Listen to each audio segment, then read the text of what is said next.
Hello, my lovelies. Today we're going to be working with Zentangles. What's a Zentangle? Zentangles are repeating patterns. Usually Zentangles are with black lines. Let's take a look at a few. Wow, look at these amazing Zentangles. I see in each circle there are repeating patterns. This one has swirls. There's triangles, lines with dots, little bubbles, diagonal lines. Even raindrops can be a Zentangle. We're going to be using Zentangles on beautiful leaves. Look at this leaf here. Each segment is filled with a different Zentangle. That's what we're going to do today. You'll see that you're going to get a leaf that looks kind of like this one here. And you're going to make Zentangles in some and get to use the oil pastels in others. So now let's take a look at our leaves. Our leaf pattern looks just like this one. It's already set into segments, but they're empty.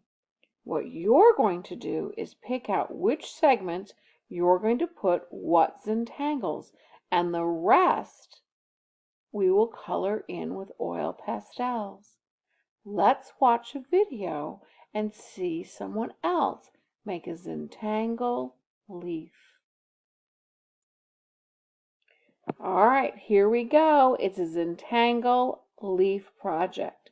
The first thing we're going to do is get our very small Sharpies and our paper and take a few of the segments and create beautiful Zentangles in them, a repeating pattern. We're going to use our fine tip Sharpie so that our patterns can be detailed.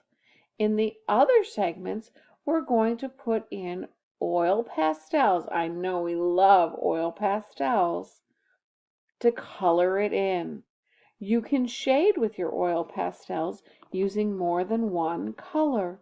Here I've used red and orange to fill in that beautiful space.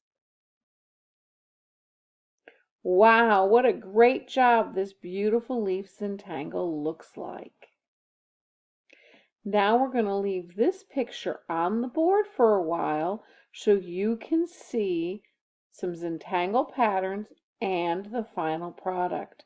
You'll need to get your oil pastels, your leaf pattern, a fine tip Sharpie, and a brown paper towel to wipe your hands on from using the oil pastels. I can't wait to hear all about your beautiful Zentangle creations. Don't forget to put your name on your paper. Bye, my lovelies.